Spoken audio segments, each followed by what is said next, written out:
Эмне үчүн жабык эшик артында деп айтышат? Себеп титирейт, калтырайт, коркот. Чындык чыгып кетет деп титирешет. Мына ол жерде бүт баары документтер бизде бар. Мен кайталабайын, убакытты созбайын.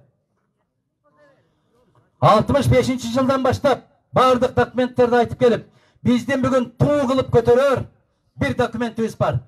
75 жылы Кемпирабад курулушу боюнча Өзбекстан менен коюлган келишимдердин бүтүндөй баарын жокко чыксын деген чечими бар Кыргызстандын. Бүттү ошол закон.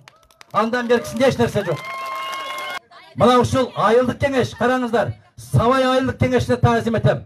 Кароол айылдык кеңешине таазим этем депутаттарына. Куршав айылдык кеңешине таазим этем депутаттарына. Бар болсун азаматтар ошолор. Куршав айылдык кеңеши 20 депутат катышып отуруп 20 каршы добуш берип. Кароол айыл өкмөтү 17 депутат катышып отуруп 17-синин бүтүндөй баары каршы добуш бериптир. Өтпөйт деп. Мына ол Кызыл Октябрь чириген. Зак басып кеткен ушул жерде. Эми урматтуу туугандар, Кемпирабаддын маселеси боюнча комитеттин чечими жок. Бул бир. Комитеттин чечими болгон кезде дагы бул мыйзамсыз. Бул эки. Мына Чыңгыз Айдарбеков ушул комитеттин төрагасы комитеттин чечимине кол койбой койду. Кол койбой жүрөт ушул жерде. Орун басары койсун деп атат. Орун басары да койбой койду. Өзү негизи бул резолюция 3 эле пункттан турушу керек. Азыр айтылгандай коюлган талаптарды санап айтып берди. Негиз катарында сиздер добуш берип койсоңуздар дагы редакциялап, оңдоп түзөө иштерин юридикалык тилге түшүрүүнү уюштуруу комитетине жүктөп койгула.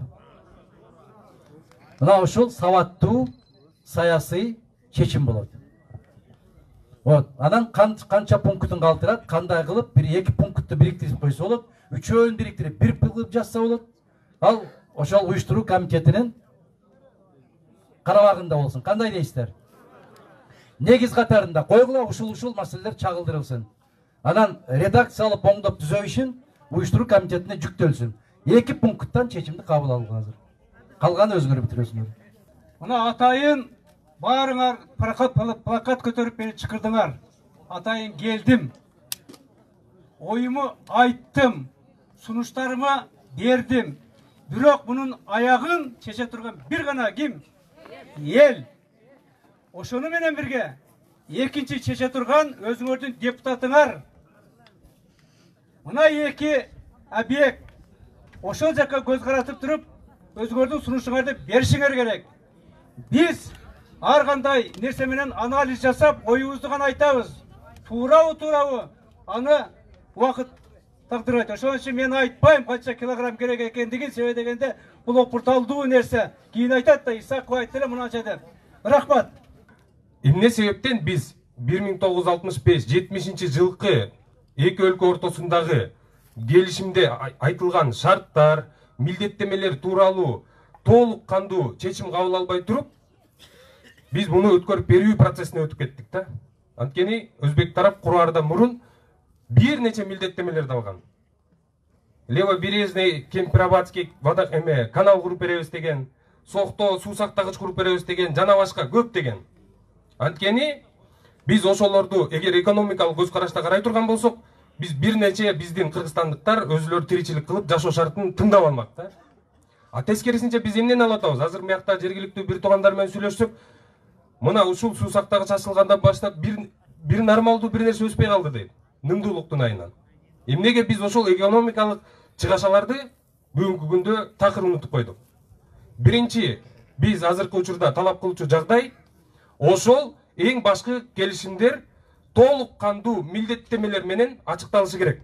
Ким кайсыл милдеттемелерди аткарылды, анын аткарылышына биздин бийлик баасын бериш керек. Аткардың, мындан ары дагы сүйлөшөбүз, аткарбадың болду кечирип кой деген түшүнүк менен. Бул биринчи маселе. Эми экинчи жагдай, бул өтө маанилүү жагдай. Урматтуу кыргызстандыктар, бизде азыркы учурда чек ара маселесин чечип аткан делимитация демаркация комиссиясы иш жүргүзүп атат. Анын башчысы Ташиев Камчыбек Кыдыршаевич.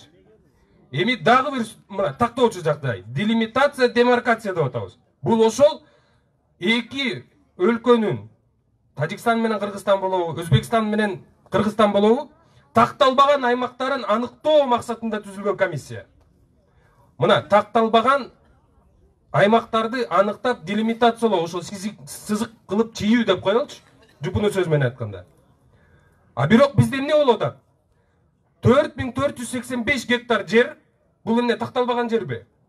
Бул толук Кыргызстандын ээлиги 100% Кыргызстанга таандык жер. Муну Ташиев өзү да тастыктап атат. Биз Кыргызстандын 4485 гектар жерин өткөрүп берип атабыз. Анан алар бизге мынанча 1000 гектар жер берип атат дейт. Буну эмне дейт? Муну алмашуу дейт. Обмен. Обмен деген эмне? Делимитация, демаркация деген эмне? Мына биз ошол түшүнүктү эки бөлүп карап чыгышыбыз керек. Кыргызстанга толук кандуу 100% эч кандай бир суроо жаратпаган аймакты бөлөк эл менен алмашууга Ташиевке жана анын комиссиясына ким укук берди эле?